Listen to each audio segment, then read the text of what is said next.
சிகரம் தொலைக்காட்சி நண்பர்களுக்கு வணக்கம். புத்தகங்களோடு ஒரு உலா. நாம் தொடர்ந்து பல புத்தகத்தை சந்தித்துக் கொண்டிருக்கிறோம். நாம் இன்று சந்திக்க இருக்கின்ற புத்தகம் மாண்டோ படைப்புகள் என்கின்ற இந்த புத்தகம். ஹசன் மாண்டோ என்று சொல்லக்கூடிய இந்திய நாட்டின் மறக்க முடியாத ஒரு மகத்தான எழுத்தாளரின் புத்தகம். அவருடைய சிறுகதைகள், சொற்சித்திரங்கள், அவருடைய கட்டுரைகள் என்று 616 பக்கத்தில் இந்த புத்தகம் விரிந்து பறந்திருக்கிறது. 1947 இந்தியா விடுதலை பெற்ற போது இந்த தேசமே விடுதலையை கொண்டாடி கொண்டிருந்தது. விடுதலை கொண்டாட்டங்கள் மட்டுமல்ல, 1947 இந்தியா பாகிஸ்தான் என்கின்ற இரு நாடுகள் பிரிந்த ரண சரித்திரம் அது. இந்திய பாகிஸ்தான் பிரிவினை குறித்து இந்தியாவில் எழுதியவர்கள் மிகவும் குறைவு. அதில் குறிப்பாக இந்திய நாட்டு பிரிவினை குறித்து ஹசன் மாண்டோ எழுதிய இந்த புத்தகம் மிக முக்கியமான ஒரு ஆவணம். 616 பக்கங்களில் ஒரு பக்கம் கூட தேவையில்லாத எந்த விஷயத்தையும் குறிப்பிடவில்லை. இந்த புத்தகம் உண்மையை உண்மையாக எதிர்கொள்ளும் போது ஏற்படும் அதிர்வை உங்கள் இதயத்தில் உருவாக்கும். உண்மையில் ஒரு மனிதன் பிறந்து வாழ்ந்து வளர்ந்து தன் இறுதி நாட்களை எட்டும் போது அவன் கடந்து வந்த பாதையை திரும்பி பார்க்கின்ற போது தன்னுடைய வாழ்க்கையில் எத்தகைய புத்தகத்தை படித்தான் என்று எடை போடும் போதுதான் அவன் வாழ்க்கையின் அர்த்தத்தை நம்மால் விளங்கிக் கொள்ள முடியும். அப்படி நீங்கள் மரணிக்கும் போது, உங்கள் வாழ்க்கையை திரும்பி பார்க்கும் போது, உங்கள் வாழ்க்கையில் ஒரு அற்புதமான புத்தகத்தை படித்தோம் என்ற எண்ணம் உருவாக வேண்டும் என்று சொன்னால் நீங்கள் இந்த புத்தகத்தை நிச்சயம் வாசிக்க வேண்டும். நண்பர்களே, இந்த புத்தகத்தை உங்களுக்கு அறிமுகம் செய்வதை விட இதில் இருக்கின்ற ஒரு சிறிய கதையை சொல்லி முடிக்க விரும்புகின்றேன். இந்த புத்தகத்தில் ஒரு கதை உண்டு. கதையின் பெயர் திர. திர என்கின்ற 2 எழுத்தில் கொண்ட இந்த கதை படித்து முடிக்கும் போது உங்களை 2 மாதத்திற்கு தூங்க விடாது. சிராஜுதீன் என்கின்ற ஒரு இஸ்லாமிய பெரியவர் இந்திய நாடு பிரிவினைக்கு ஆட்பட்ட போது பாகிஸ்தானிலிருந்து இந்தியாவுக்கு வருகிறார். அவர் மகளோடு மனைவியோடு. அப்படி வரும்போது அப்போது நடந்த கலவரத்தில் அவருடைய மனைவி கொல்லப்படுகின்றார். அதன் பின்பு சிராஜுதீன் தன்னுடைய மகள் ஷகினாவோடு இந்திய எல்லை கடக்கின்றார். கடக்கும் போது ஒரு கூட்டம் அந்த பெண்ணை கடத்தி செல்கிறது. மகள் இங்கே என்று தெரியாமல் தந்தை அலைவாய்ந்து கொண்டிருக்கிறார்.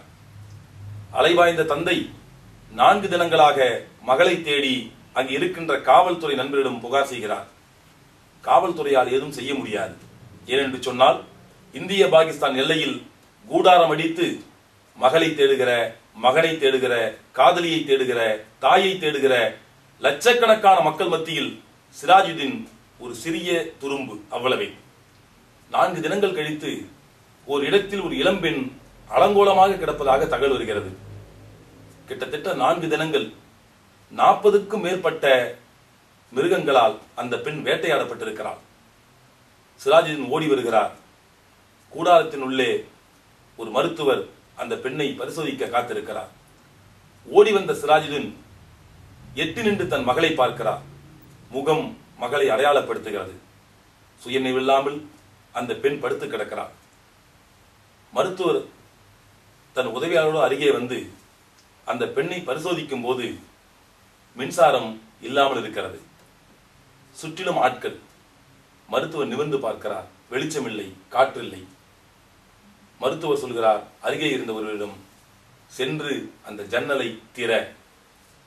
திற என்று அந்த மருத்துவர் சொன்னபோது அந்த பெண்ணின் கைகள் அவள் பாவாடை நாடாவை உருவியது. கதை அதோடு முடிகிறது. முடித்த கதையிலிருந்து படித்த நம்முடைய சிந்தனை சிறகடிக்கும். 4 நாட்கள் கற்பழிக்கப்பட்ட, சிதைக்கப்பட்ட அந்த பெண்ணின் மனநிலை சுயநினைவு இல்லாத போது கூட திற என்ற வார்த்தைக்காக அசைந்ததே இந்த வடு, இந்த வலி ஏதோ கதையாக எழுதப்பட்டது அல்ல. இந்த நாடு விடுதலை அடைந்த நாள், 1947ஆம் ஆண்டு இப்படி நூற்றுக்கணக்கான ஷகினாக்கள் சிதைக்கப்பட்டார்கள். ஏதோ அன்று மட்டுமல்ல, 1992 பாபரி மசூதி இடிக்கப்பட்டு இந்திய நாட்டில் கலவரம் உண்டபோது, 2002 குஜராத்தில் ஏற்பட்ட இனக்கலவரம், இப்படி பல கலவரங்களில் எப்போதுமே கலவரத்தினுடைய கதை எழுதப்படுவது பெண்களின் உடல். இந்த நாட்டில் இருக்கிற லட்சக்கணக்கான பெண்கள் மதவெறியால், மத கலவரத்தால் தொடர்ந்து பாதிக்கப்பட்டுக் கொண்டே இருக்கின்றார்கள். ஒரு பெண்ணின் உடலை ஏன் தேர்ந்தெடுக்கிறார் என்று சொன்னால், பெண் குடும்பத்தின் தலைவி மட்டுமல்ல, இந்த தேசத்தின் முன்னோடியாக திகழ்கிறார்.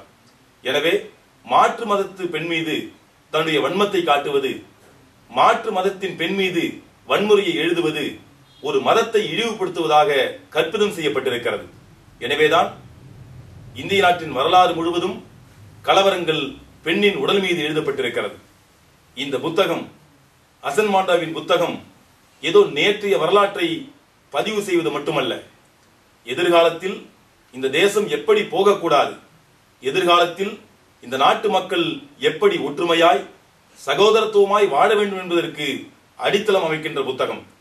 ஹசன் மாண்டாவை பற்றி நிறைய விமர்சனங்கள் உண்டு. பிணத்தின் மீது கதை எழுதியவர், மாண்டு போனவர்களை கொச்சைப்படுத்தியவர் என்று பல விமர்சனம் செய்திருக்கின்றார்கள். ஆனால் ஹசன் மாண்டோ செத்துப்போன பிணங்களை நோண்டி எடுத்து அதன் மீது விசாரணை நடத்தியவர் அல்ல. மீண்டும் இந்த நாட்டில் இப்படிப்பட்ட பிணங்கள் விடக்கூடாது என்று அக்கறையோடு புத்தகம் எழுதியவர். அந்த அடிப்படையில் இந்த புத்தகம் உங்களோடு பேச இருக்கிறது. நீங்கள் இந்த புத்தகத்தை உள்வாங்கி புத்தகத்தை படிப்பது மட்டுமல்ல, உங்கள் நண்பர்களுக்கு சொல்ல வேண்டிய தேவை இருக்கிறது.